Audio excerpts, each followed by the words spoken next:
All right, welcome everyone to our today's webinar. Alex Strobe here. I'll be a moderator on today's event. Thanks for joining.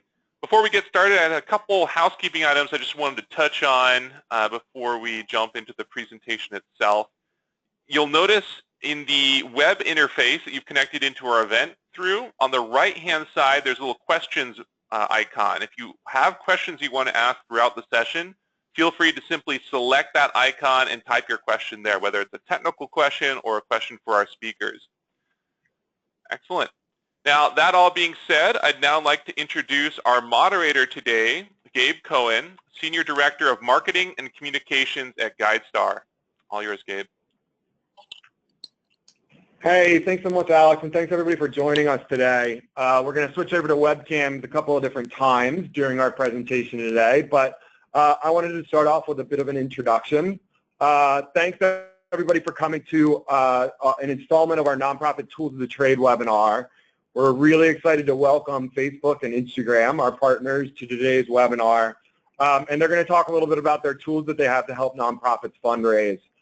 And one of the reasons why we're so happy to welcome both Facebook and Instagram to the conversation today is that we have a vision at GuideStar of increasing the overall amount of giving that happens to nonprofits in America.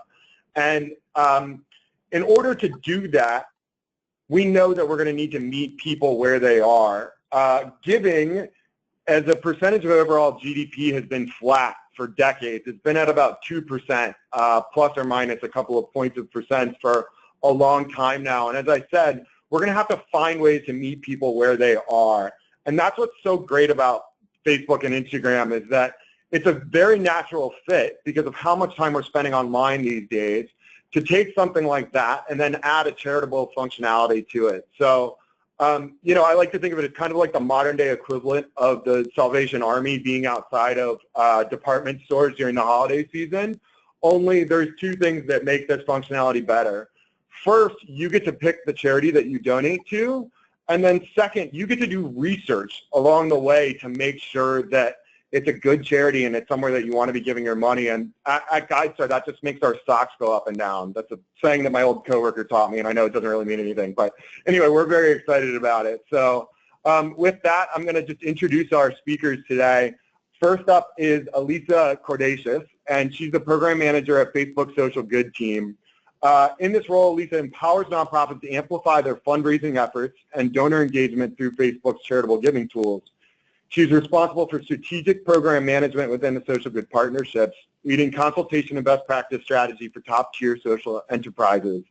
The other thing that I want to do as I introduce our speakers today is just talk a little bit about some of the nonprofits that they're passionate about. And one of those nonprofits for Elisa is called Glide. It's based out of the San Francisco area. Elisa's been volunteering there since high school, and their mission is to create radical, inclusive, just, and loving community mobilized to alleviate suffering and break the cycles of poverty and marginalization. So hopefully we'll hear a little bit more about that later. After Lisa talks, we're going to hear from Eric Lawrence, who's the client partner for Global Marketing Solutions at Facebook. Eric focuses on building partnerships and developing strategic marketing initiatives with nonprofit partners and clients. And prior to that role, he served as U.S. Head of Industry for Politics and Government. He's also done some work recently with St. Jude's Children's Research Hospital, and he's very passionate about it, and I think we're going to hear a bit about that today as well. So looking forward to that. Lastly, we're going to have Paul Young. Paul is Strategic Partnerships at Instagram. Hey, Paul. He represents key partners in the media and entertainment industries with Instagram's product team. And then prior to that, he was actually the Director of Digital Innovation at the nonprofit Charity Water, which I think a lot of us are familiar with. So with that, I'm going to go ahead and hand it over to Elisa to start our slides today. Thanks so much, Gabe. All right, let me see if I can maneuver this. All right, everyone, it's wonderful to meet you. As Gabe mentioned, my name is Elisa Cordacious, and I work on our social good team here at Facebook. I'm honored to be a part of this work. I come also from the nonprofit background, and it's just amazing to be able to build these products for nonprofits to use and really amplify the impact that they're doing in the world. For those of you that are from the Bay Area, I'm sure Glide is a really well-known nonprofit that hopefully some of you have been able to volunteer at. It's a phenomenal place where people are able to serve food to the homeless, but they're not homeless in that place at all. They're really humans. They're a huge community. If you have an opportunity to visit, they're just in the Tenderloin, so I hope you can stop by on a weekend and check it out if you haven't done so already. So let's kick it off.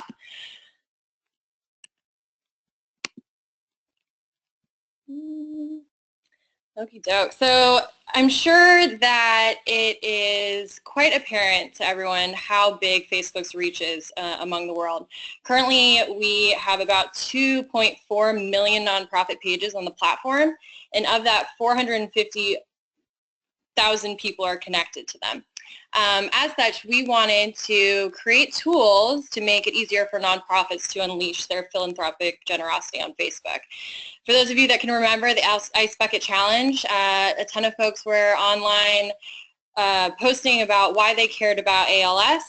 The challenge was to drop ice on top of your head and then to have your friends or family follow in suit. The problem with this at the time was they were actually just redirected off the platform while they shared their stories and shared their videos and shared their photos. And so our team decided, why don't we just build these tools in order to empower the nonprofits to really capitalize on our reach and our scale. And also in partnership with GuideStar, it's amazing that this amount of nonprofits are now searchable to actually fundraise for.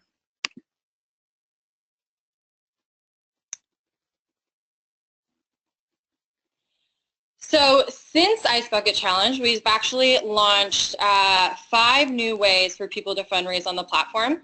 Eric's going to be able to talk about ads and that amazing paid strategy for nonprofits to use. We've been able to create a page header donate button. So for every nonprofit that has a nonprofit page, there is an opportunity to donate through the button in the top right-hand corner. And those funds go directly through our nonprofit Facebook payment system. For nonprofits, they're also able to have page posts, so they can push through their strategic content, including photos and video, and have a donate button attached to that. People can interact and see and really enjoy what's being filtered through those channels. And then last year we launched fundraisers. So we saw a huge jump in individuals really caring about causes that they wanted to then start a crowdfunding-esque campaign on behalf of the nonprofits they care about. So we had a great one for Mercy Corps that raised a fair amount of money, and as such we've actually begun to roll out personal fundraising, so individuals are able to raise funds for other individuals on the platform. And then what I'm going to dig into today is our newest product called Facebook Live. Facebook Live has grown and grown and grown. Video is continually ruling in terms of content that people like to engage with, and as such we have allowed profiles and pages to add a donate button to their live streams in order to increase kind of viewership and impact and donations through there.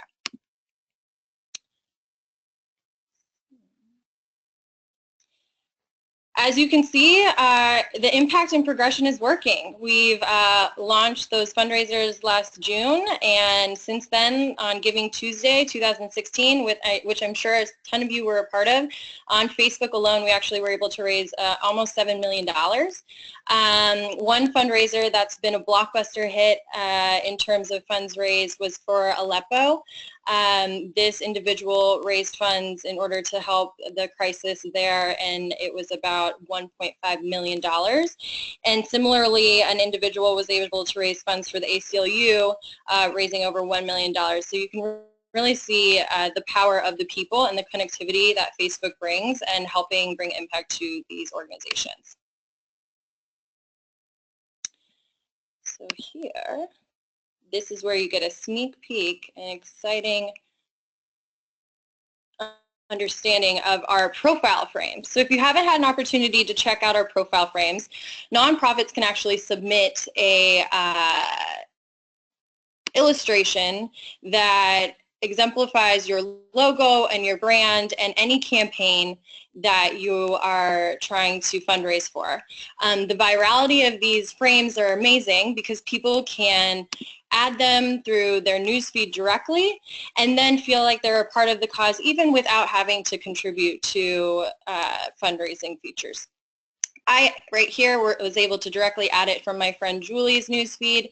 I clicked try it, and then from there I share that I cared about this cause for Autism Speaks.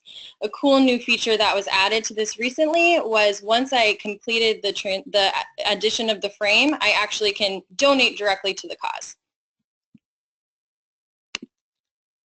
Another cool feature that we recently launched was a custom landing page.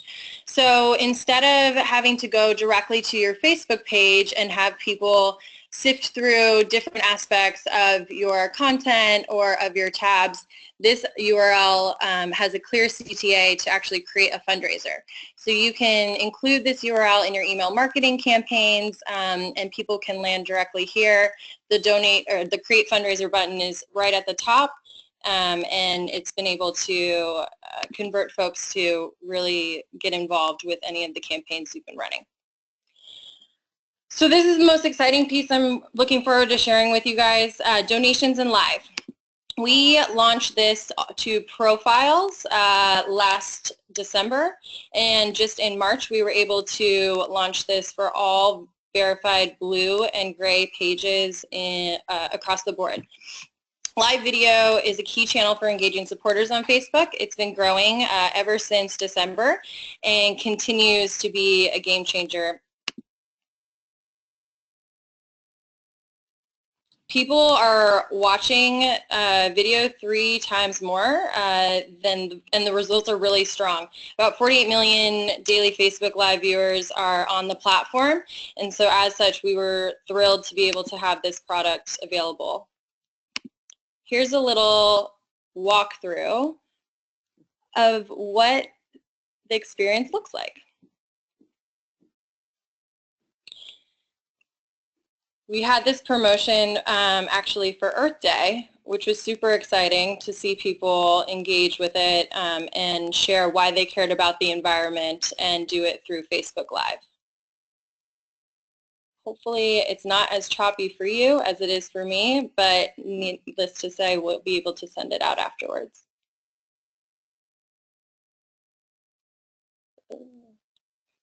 So here in the flow, essentially pretend Brenda Harris, and unfortunately this is me. I'm on a run. I'm showing that I'm having a great time on this run. I go live, I add a description, and I'm able to add a donate button. Damien, who might be viewing this, he's able to actually click directly in the live, contribute, and share his reaction. He can also leave a comment and share with his friends.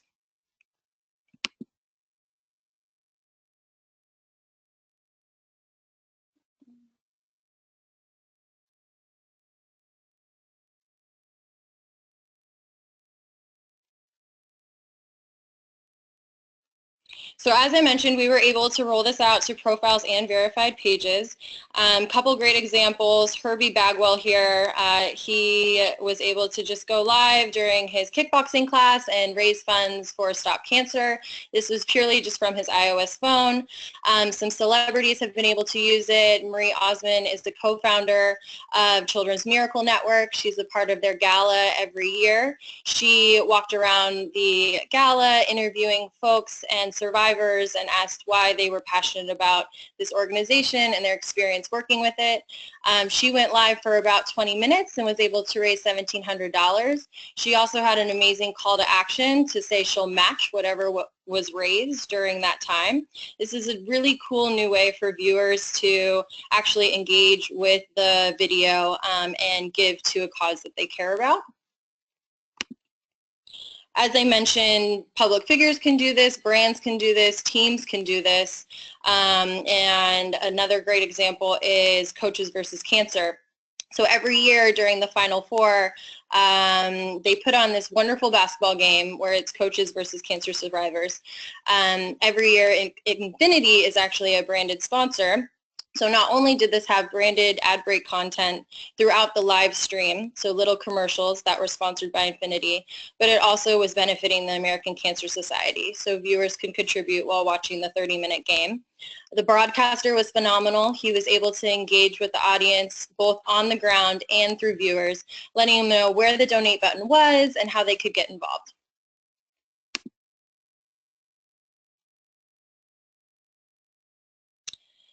Another great example was actually through the music industry. So Trace Adkins, he recently came by our Facebook studio and was promoting his release of his new country album. He decided to use that opportunity to have a fireside chat and interview with the executive director of Wounded Warriors. This was quite an intimate conversation. It was a great way for Trace's fans to understand a little bit more about him and the causes that he cares about. The chat, again, was quite short, about 20 minutes, and he was able to raise $3,000. Plus, it was wonderful for the executive director of Wounded Warriors to have an opportunity to showcase the kinds of partnerships and evangelists that they have in the organization. And finally, most recently, we had quite the production live-a-thon with Stand Up for Rights. Stand Up for Rights is an organization that was raising funds for the ACLU. They had a superstar cast, Tina Fey, Alec Baldwin, Tom Hanks. It really was a production that was affiliated to a certain extent with SNL. Lots of great comedy content, lots of great performances, all the bells and whistles. It was a 4-hour live-a-thon. If you think about it as a 21st century telethon, that's what this achieved. They ran the live through 3 native streams, so 3 pages, Stand Up for Rights, Funny or Die, and Huffington Post, and they utilized our API integration to do that. In turn, at the end of the day, they ended up raising around $250,000 for the organization. And then finally, I just wanted to give you guys a quick little sense of the viewer and donor experience. For folks that were watching the ACLU at home, they were able to just contribute, add comments, add reactions. Through the donate process, you just pop right out of the live. You set your contribution amount. If your payment information is already saved because of other purchases that you've done in the past, then it's just a quick 2 clicks. People can also click get emails about your organization to stay informed, and then it'll pop you right back into the live. So we're really, really excited about this. It's taking off this year. I'm happy to answer any questions at the end of the webinar, but other than that, I'm excited to pass it on to Eric.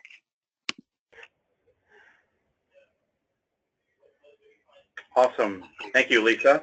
So again, my name is Eric Lawrence, and I'm going to talk to you guys a little bit about nonprofit marketing on Facebook. Before I get into that, going back to Gabe's intro and my recent work with St. Jude Children's Hospital. So that work really started as a result of some of the products that Elisa just walked us through. I was able to actually start a fundraiser ahead of Giving Tuesday in 2016. And in just about a 24-hour period, I raised about $75,000 for St. Jude. Great story. I'm really proud of that story. What's more important to me and I think more impactful is the relationships that I was able to cultivate and build as a result of that fundraiser. I'm now, for next year's St. Jude Memphis Marathon in December, I will actually be running to support 2 kids that are currently being treated at the hospital. So just wanted to open with that, and now we'll get into a little bit about nonprofit marketing on Facebook.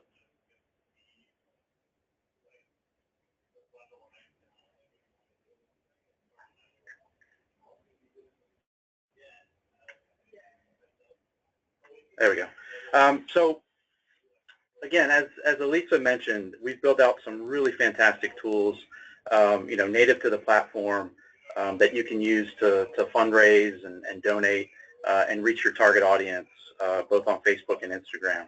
I'm going to talk about, when you have marketing budget, if and when you have marketing budget, how you can really begin to amplify that message across both Facebook, Instagram, and also our audience network. I'm not going to spend too much time talking about the audience network. I'm really going to focus more on Facebook and Instagram. So just massive reach, right, across the platforms. We've got about 1.9 billion people on Facebook, And actually, we just released about a new number, updated number on Instagram. We now reach about 700 million people on Instagram. So impactful numbers, but what's more important as it relates to marketing is a strategy that's going to allow you to reach your target audience through really impactful messaging. The people that care about your causes, the people that are already interacting and supporting your causes, or using marketing and advertising to reach new audiences across the platform. So we think about nonprofit marketing on Facebook. We really break it down into sort of 4 different steps. So as you're planning your campaign, we ask that you ask yourself sort of 4 questions right off the bat. Number 1, what are your business goals? We think it's really important to really specifically define your objectives. In some cases, that might be just raising overall awareness for your cause or organization. Other times, it might be more specific and more direct response oriented, and you have a very specific call to action and a donation amount that you want to hit at the end of that campaign. But to start, we really ask that you really define those objectives. After that, who's your target audience? So you want to deliver the right message to the right people. As I mentioned, both platforms certainly provide massive scale, but you're not looking to reach 1.9 billion people across Facebook. You're looking to reach the audience that really is going to support your cause and donate and fundraise on your behalf. So understanding who your audience is. After that, developing your creative. You can use existing creative that you have, like videos or authentic imagery that's currently in your product suite, or you may have to make a decision to develop new creative for the platform, and we'll talk a little bit about creative. And then ultimately, how are you going to measure success? So you've defined your objective. At the end of the campaign, we want to make sure that we're hitting any ROI goals that you've set out to achieve. So what are the things that you need to put in place to make sure that you're actually measuring success? So we'll go through all 4 of these in a little bit more detail. So as I mentioned, choosing the right objective. Really, when we work with nonprofit partners on the platform, we see sort of 3 different key objectives here. 1, raise awareness. So we've built in tools and products that can help you raise awareness across the platform. Simple branding techniques, driving people to your website, video engagement, those sort of metrics to just get your cause out there and get your message to the right people. You may also want to choose to activate supporters. So how are you going to engage people more deeply and spur them to take action and spread the word? So these might be people that you're already reaching. You're launching a new initiative. How do you actually get those people to take action through ads on the platform? And then finally, raising funds. So sort of hardcore direct response messaging and tactics here. So products that are going to help you amplify, to the right people so that they can donate or raise funds for your cause. Once you've landed on your objective, we ask partners to really start thinking about, again, their target audience. So who do you need to reach to have the impact that you want? And we'll talk about sort of 3 broad types of targeting on the platform. Number 1, core audiences. So these are really sort of native to the platform, if you will. So location, demographic, interests, behaviors, things that Facebook and Instagram users are sort of, when they sign up to use the platform, they're actually delivering to the system. So where they are, what their interests are, what their behaviors are. It's really a simple way to start targeting and find your audience on the platform. A little more sophisticated is using custom audiences. So as an example, this is a great way if you have CRM data. So if you have an existing list of emails, you can actually upload that to Facebook and match it with Facebook users, all in a PII safe, privacy safe manner. But what that allows you to do is actually reach a really specific target audience. So perhaps you want to upload specific email addresses of your top donors. We can match that with Facebook and Instagram users and then deliver a message that you've actually built to reach your highest donating audience. You can also, using custom audiences, you can also exclude audiences. So perhaps you don't want to reach people that are already donating to the cause and you want to cultivate a new audience. You can actually, again, through custom audiences, you can exclude people that have already donated to your cause. And then lookalike audiences. So this is somewhat of an extension from custom audiences. So you could actually, once you have a custom audience built, you can develop a lookalike audience, and what that basically does is finds a group of people that does just that. They look like the audience, the custom audience that you've created. So a great way to further amplify your message and reach a new audience, that is outside of your custom audience group. The other thing I'd mention here is using the Facebook pixel. You can also develop custom audiences based on site behavior. So if you've got the Facebook pixel on your site, you can develop a custom audience based on that pixel, meaning if people are taking specific action on your site, let's say they've made a donation through your site, you can retarget that audience through that pixel targeting capability and develop a custom audience that way. I mentioned creative. So after target audience, after determining who you want to reach, it's really time to start thinking about your creative experience. Obviously it can be something as simple as images. I think what's really great about partners like yourselves and the nonprofit community is oftentimes you have really authentic images that can resonate if you're targeting to the right audience. So we definitely encourage you to use the assets that you have in terms of imagery. Make it authentic. That is more times than not really going to resonate and have greater impact with Facebook and Instagram users. Video. Obviously, video has exploded on both platforms now, and I know Paul's going to talk a little bit about specifically Instagram. But if you're using video, we really ask you to think about the Facebook and Instagram mobile newsfeed environment.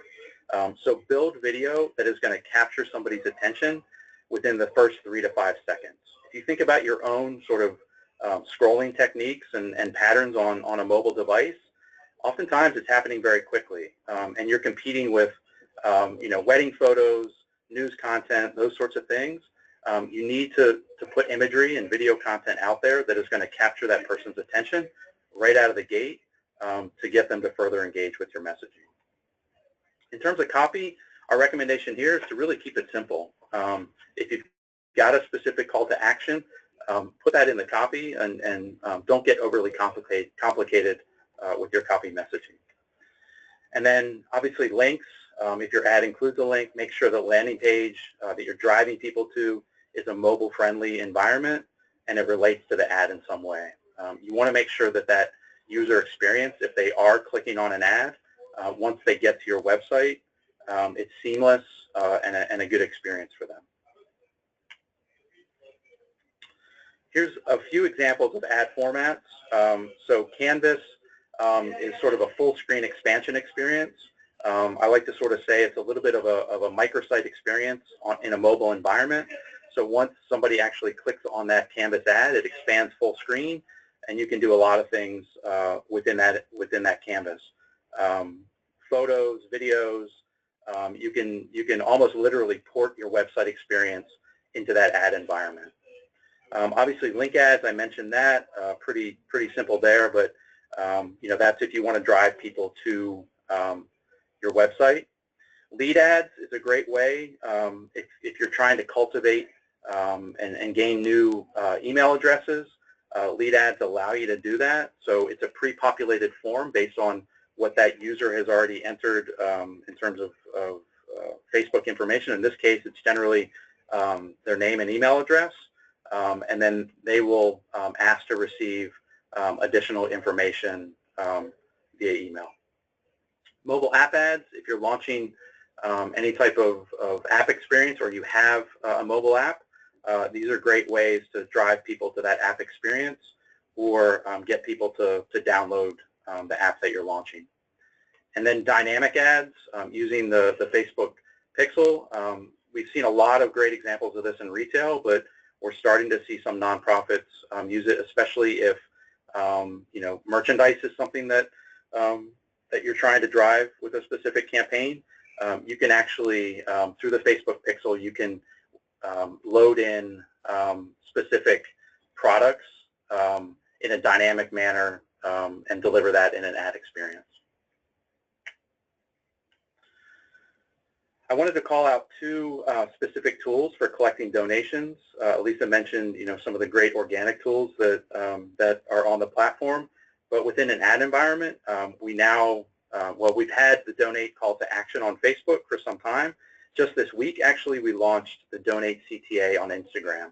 So it allows you to place that donate CTA within your ad itself. Once somebody actually clicks on that, it will drive them off Facebook. But it will drive them to a donation page. So again, available now both on Facebook and Instagram. And then finally, the fourth step in the process, as I mentioned, is measurement. We want to make sure that anytime you're spending $1 on either platform, that you're able to measure success and what that ROI is for that dollar spent. We have a few different ways to measure it. I will sort of oversimplify it and simply say that, we have the tools that can help you measure specific brand outcomes, so ad recall, affinity, resonance, those sorts of things. But then we also have certain measurement tools where we can help you measure fundraising outcomes, so how your media spend impacts fundraising objectives. So to sort of sum it all up, this four-step process, and I apologize for the small font here, but this is sort of the flow as you're going through an ad campaign strategy. Start with your mission, identify your audience, develop your creative, and then measure results. And with that, I just want to thank you for all that you're doing, and I'm going to hand it over to Paul to take you through Instagram. Thanks, Eric. And I'll just wait to take charge of the presentation here. I'm going to do a few minutes on Instagram from a content strategy perspective and talk about some of the new tools within the product that we've launched, what's been happening in Instagram over the last year or two, so bring you guys up to speed. And as mentioned in the intro, some of this will come from my experience spending 5 years in the sector working with charity water, so I'll talk a little bit about our strategy from early on as well. I'm still waiting for my presenter to click. There we go. Beautiful. Right, so the mission of Instagram is to strengthen relationships through shared experiences. So we explicitly, when we think about the platform, we think of Instagram as a place where you can connect with the people that you care about most in your life, and you're probably connected with them on Facebook as well and see their visual moments. But you can also connect with the interests that matter most to you, and that might be the celebrities and public figures you're most interested in. Personally, I follow a lot of Australian rugby players. I'm sure each of you has an area that you're passionate about. And within the interest, also the causes that matter most to you. And this interest graph really fuels the platform. A couple of numbers about how we've been growing. So as Eric mentioned at the start, this slide, when we submitted it, changed yesterday, because yesterday we announced that we're now at 700 million monthly active users of Instagram. And the exciting thing about that announcement was the last 100 million to join, the most recent 100 million, have been our fastest. So as we grow bigger, Instagram is growing faster. So 600 million, now up to 700 million, and of those, 400 million are active every single day. A couple of other things to really know numbers-wise to fully understand the platform. 80% of Instagram users are outside of the United States. So it's a huge audience. It's also a global audience. And when you're thinking about your content strategy, you should think that people could be following you from all over the world. Spanish is our second biggest language on the platform, for example, but 80% of the users are outside of the US. Within the app, a couple of surfaces that really matter that I am going to touch on in this presentation. We just announced last week that our Instagram Stories, one of the new features within the product, now has 200 million daily active users of that product alone. So Instagram Stories is certainly something that you should be checking out, and I've got some good examples here to share. And our Explore page, which you'll see when you click the magnifying glass at the bottom of your Instagram app, now has 150 million daily users. So that's a great surface to find new users and also just for yourself to find great content. So my time at Charity Water, we were the first non-profit to join Instagram, and I was heading up digital there just 6 years ago. We joined just after the app launched, and basically there's a few of us in the office that were using this new app, Instagram, and loving it.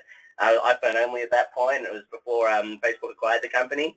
And we loved the immediacy and we loved the connection that we were seeing in this app. And so we always had a philosophy at Charity Water to do it wrong quickly and try and test things, and then if they work, devote more time. Instagram quickly became one of the most important parts of our communications outreach efforts. Facebook was already up there. We were the first charity to have 1 million Twitter followers, so we spent a lot of time on Twitter, but Instagram became very, very important to us very quickly. And I'll just share a little bit about how we thought about our strategy from the outset, so I think it might be useful for how you think about your Instagram account. And the example of screenshot here is a good example because it brings some of this to bear. So we didn't think about Instagram so much as a direct donation source. So we didn't have every post being a direct donation appeal. We viewed it as a way to build a really strong community, particularly a young community. We knew a lot of our younger donors and younger supporters that we wanted to embrace more were on Instagram much more than they were on email, and this was a great place to meet and connect with them. We also love the fact that we believed that Instagram was this intimate place where people had, the friends they cared most about, but also their most passionate interests. And we wanted our content to fit in really well there and give them these great moments of connection with our brand, where every day they could be flipping through their feed when they first woke up or while they're waiting for a bus somewhere, and alongside great photos from their favorite celebrity, from their immediate family, they see Charity Water and connect with our cause. And what you'll see on the slide at the moment, I think, was a good example of that kind of approach. So some of the things that we found that work, we used a lot of content from the field, and we focused a lot on our work. We found that one of the things we found was that if we had a happy child, a kid smiling in clean water, that was some of our best performing content. People like happy kids, which is a nice positive place that we always find Instagram. But we'd also share stories from behind the scenes in our office. So in this screen grab, the top right-hand corner was a video introducing the interns. And I'm a donor now, and it was fun for me to think that my support's helping the interns have a great summer and learn some skills in the sector. Additionally, at Charity Water, we always focused on the movement, on our fundraisers and people supporting us. And so that middle picture in the top was a guy running a half marathon for Charity Water. And we'd also tell the stories of our supporters and showcase them in the feed. The final piece that you'll notice in the top left is a phone there. That was actually a call to action to sign up for the email list. So there was a rare call to action in there, and using the link in bio for people to click through if they were interested, that high intent surface, to join our email list. And I was just looking at Charity Water recently, and currently their link is to a 100% page that explains the 100% model. So the current link in the Charity Water bio isn't a direct donation, so it looks like that strategy is still sticking around. They're using that as a way to connect and inform and telling a story through feeds and then directing people to their website to feel more closely bonded. So I think when you think about your content strategy, really think about the audience, think about the value you're giving them, think about building relationships and engagement at the core of your Instagram strategy. That's what we always thought about at Charity Water, and it worked very, very well for us. Moving forward to some tactical things that you can do. So wanted to draw your attention to the Explore page. So as I mentioned, this has 150 million daily active users. That's a lot of people using this surface every day. And as you look at it, I'll just go back on my slide. This gives you an outline of the types of content that you should be thinking about to get the most exposure potentially on this page, and also to have a fully rounded Instagram experience.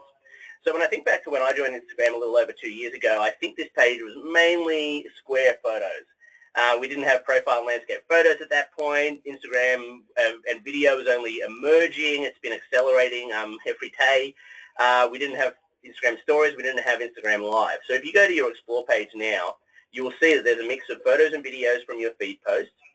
You'll notice that big videos you might like unit there, which is tailored to every single user. So yours would look different to another friend's, but we also, if you scroll down your own Explore page, you'll see different video channels. So video content has a lot of exposure on this surface to get seen by more users.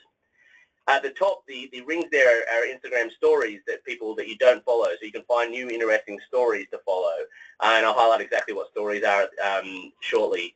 And also, you'll now find Instagram Live appearing on this surface too. So when people are going live on Instagram, which I'll share a slide on as well in case you're unfamiliar with it, they can also find you and your account through this surface. So to potentially get the most exposure on this page and drive growth and find new people, You really want to be having a mix of photos and videos in feed. You want to be using Instagram stories, and you want to be thinking about Instagram Live. So with that, I'll move forward to explain a little bit of what Stories is. Like I said, it's a pretty new surface, and also what Instagram Live is. So here's a quick outline of how it works, and you'll notice a short video playing that demonstrates the product. So this is a simple way within Instagram to create content that disappears within 24 hours, so it's ephemeral.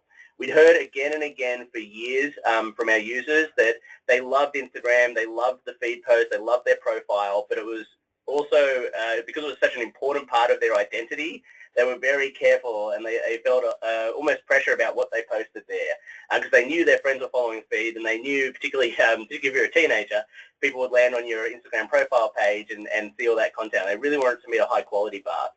Stories allows you to put any form of content directly out there for 24 hours for your friends and fans to follow along with. That will then disappear. So the bar to entry is very, very low.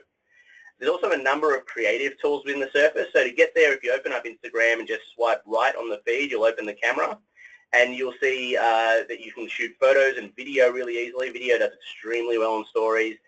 You can add stickers, so you can do all sorts of fun things to amend a photo and video. You can pin a hat or glasses on yourself. I actually took a story of this webinar starting on my own account when we were starting up and was zooming in and playing with it. There's pens to do drawings, and we're adding a lot more creative tools all the time. Location stickers, there's a bunch of stuff there you can do. And including one of our most popular creative tools is Boomerang, which is an Instagram standalone app that we now have within the Stories camera. So best example for you is just really play around with that. Grab the app, swipe into the camera, and play with the tools.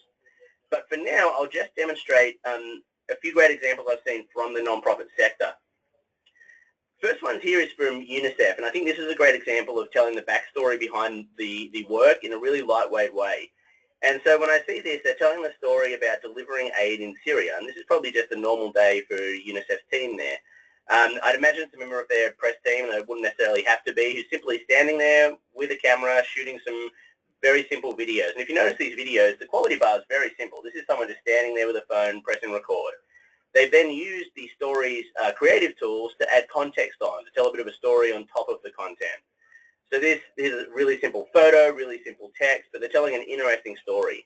Now the virtue as well is when you're doing a story, the stories of your followers, you'll appear right at the top of feed is where the stories are, so it's another great surface for more engagement from people who already follow you. Another cool example I really like here is from Medicine Sans Frontiers, Doctors Without Borders. This one's a higher bar of content, but you'll also notice how they're telling much more story through the text. So these are beautiful photos they took in the field, which I imagine they were probably using for many use cases internally. I'm sure every nonprofit is resource poor. But they've used that content, they've put it in Instagram stories, they've made it contextual with the tools. It feels like something that makes sense in a story, like this would fit alongside content from my friends. I can also imagine it's probably really like the text of an email they sent. I wouldn't be surprised if there was an email that looked exactly like this and used the same content, or if these photos were on exhibit somewhere. And they found a way to drop it into the stories wrapper and create some compelling content that tells more of the great work that they're doing.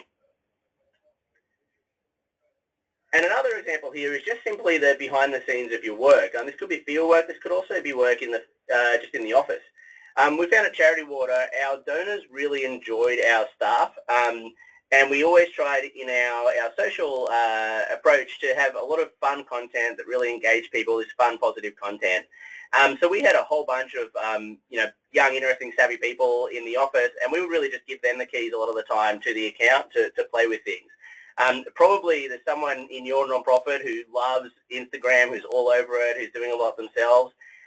You could really think about some way for them to take the stories camera for a day and tell a story from the office. They might love it and be energized. You can see some metrics to see how many people viewed the story and how many people engaged, but it disappears after 24 hours. So even if you don't think it's perfect, that doesn't matter because it's going away. It's ephemeral. So this is just a simple story from the Charity Water office, then preparing for a Facebook Live video, which was in turn preparing, talking about the launch of another big film that they released on Facebook. So really using all angles here to promote content and drive more engagement. So I'll just finish just quickly describing one more of the new products within Instagram, which is Instagram Live, which we also launched recently. So if you swipe into the Stories camera, you can choose a live option and immediately go live from your account to your followers.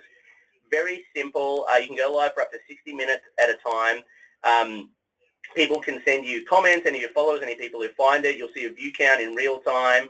What we find works really well here is simple face-to-camera content. Teenagers are some of our biggest use of this, and I always remember when I was growing up and I was a teenager and spent a ton of time on the phone. Like, we probably all had that experience of craning our neck to hold a phone with a cord on it next to our ear, which teens these days don't experience anymore. Teens these days are using FaceTime, they're using video to communicate, and if you see teens using live, they're just having a chat with their friends. So the example I have here, I thought this was a great one. So I was riding to work in San Francisco a month or so ago, and my friend Katie Myler popped up live. I got a notification. She appeared at the top of my feed because she was live, and I follow her. She runs a nonprofit in Liberia called More Than Me, who have a school. And she was live for about 25 minutes and did a whole tour of her school in Liberia while we were engaging with her. And I was watching people chat to her and interact. I now know what her school looks like in Liberia. She was talking to kids on the street. It was really, really a powerful moment, and it was simply Katie walking around for 20 minutes at the start of her day just showing the work. And I think you have the experience of when you have volunteers in the office and you show them your work firsthand, it's really compelling in the relationship they bond with forever. You can have that experience through live. Live, again, disappears straight away after you post it. So very low pressure surface, but it's a great way to engage with followers. And if you're live for a little while and people start watching it and engaging with it, you do have a chance to get exposure on top live, which would expose you to more and more people. So that sums up where we are at Instagram. So just to sum it all up, the best way to approach this is to really think about engagement, really think about building community and relationship with your Instagram content, and think about that content mix of photos, videos, stories, and live. So with that, we'll throw back to the team, and I'm pretty sure we're getting into the Q&A section. Excellent. Thanks so much, everybody. That was really great. Enjoyed hearing from each of you. And we're going to turn our webcams back on, and we're going to go through some of the questions we got. I'll say this up front. This is the most questions that we've ever received at a webinar, so we're not going to be able to get to all of them. We've got a team here in the GuideStar office and then in both of the Facebook offices that have been trying to get to all the questions, but we'll get through as many as we can, and then we'll follow up with a post after this, with an email. And then also, I forgot to mention this up top, but we'll be sending you a recording of the webinar as well, so make sure to check that out. I just want to start, and Elisa, I think this may be a good one for you, but general first steps for a nonprofit that want to get a donate button or that want to start to add fundraising functionality. Lindsay Mills asked, does a nonprofit need to be verified to enable a donate now button? So can you talk a little bit about that and just about first steps? Yeah, so first steps would be to go to this www.facebook.com/donate/sign up to start with our onboarding flow.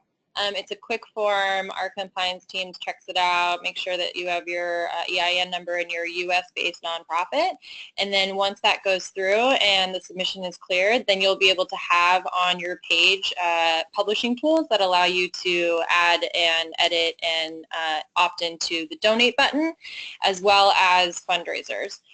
To that end, though, you can do the Donate Now button with a CTA, which redirects to your own website, and Eric touched on this. Within the settings right now, you just need your nonprofit page. So first step, end of the day, is really going to this Donate Sign Up and start that process. Excellent. Great. We've gotten a couple of questions that ask a bit about fees that are associated with this. Can you just touch on that a bit?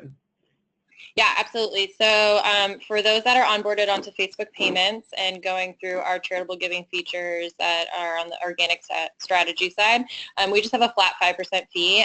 Facebook is not taking a profit off of that. It's just primarily to cover our costs for operations and vetting. Everything else is dispersed to you. And Great. also, one quick note as well. So we have a fair amount of nonprofits that are onboarded to our Facebook payments processing side of the house. And then we also have an amazing partnership with Network for Good and GuideStar, where there's actually a fair amount of nonprofits that are searchable in our products, and they are paid out through Network for Good. That fee is teensy bit different, a little bit higher, but not by much. So I can send as the follow-up our FAQ that lays it out beautifully in the table and the differences. Great, excellent. So one of the questions that we got was from someone that said that they worked at a larger nonprofit, but I think that it's probably applicable, and I'd actually love to hear kind of each of your thoughts on this, because it's a question that I think we all come across on our daily basis as being part of a larger organization. And that is, a lot of the people on this webinar today probably appreciate the value and understand why to do something like this, but they may need to go to their bosses or their bosses' bosses to convince them that this is worthwhile. Do each of you guys want to touch on that and give a couple of thoughts about any resources that you have or any ideas that you have on how to best position this as something that's worthwhile when you're going and talking to your leadership team today? Yeah, no, that's a great question.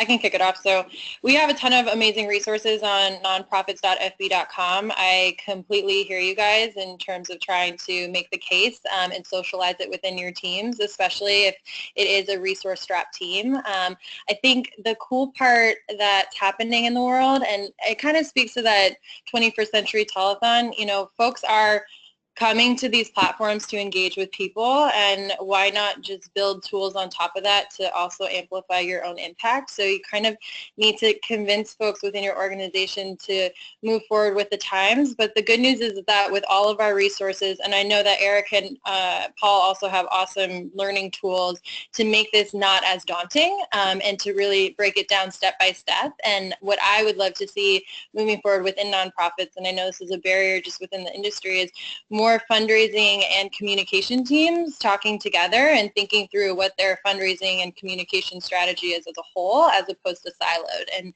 and kind of moving from offline and online. I hate the word synergy, but I'm going to say it. It just sort of needs to happen. So we'll follow up with a lot of those resources, but Eric and Paul, I'll let you jump in. Yeah, I think for me, in terms of marketing on Facebook, we're certainly empathetic to the fact that, Paul referenced this, that a lot of these organizations are sort of resource constrained. The beauty is that, you don't need a $100,000 marketing budget. You don't need a multi-million-dollar production budget to create compelling content and reach a targeted audience on either Facebook or Instagram. So I think one of the best things that you can do if you have to convince other people in your organization that these platforms work is start with a small test. Start using the tools that we've walked through, sort of in an organic manner. Glean some insights from those tools, and then build that case. And we hope that that's going to lead to success as it relates to resourcing and marketing budgets. Yeah, and I'll echo that actually with the direct example. I think testing's the right way to start, and I started my talk talking about do it wrong quickly, being at the core of how I said that so many times over the years at Charity Water. When we joined Instagram, it had essentially no users. It was like 2 months old. And it was just a cool new app that we enjoyed personally, that we had a feeling people were connecting with. So we decided to be a first mover, and when we started, I had an intern manager. I was a 3-person digital operation at that point. We did one up with some more creative assets at Charity Water, very good creative team, but we were lean back then, and we were trying some content that we already had. We were trying different things, and as we saw things work, we invested more. So over time, because we were there and playing with it, we got there, but I think that a lot of these things, get in, test, get some metrics, and work it out for you. And also think about the overall priorities, like on what's the service about. At Instagram, I probably wouldn't go to my boss putting like a direct donation drive, and every post is going to have a direct donation. It can become a really important part of your mix, but first you want to build relationships, you want to engage new users, young users. That's what we can do in our part of the world, but keep on testing. Yeah, that's great. And Paul, I'll just note that I think I have like 70 personal Instagram followers, so I may need to talk to you offline about that afterwards to get some advice on that, but we'll come back to that later. Yeah, the reason why, mate. Get it going. Great.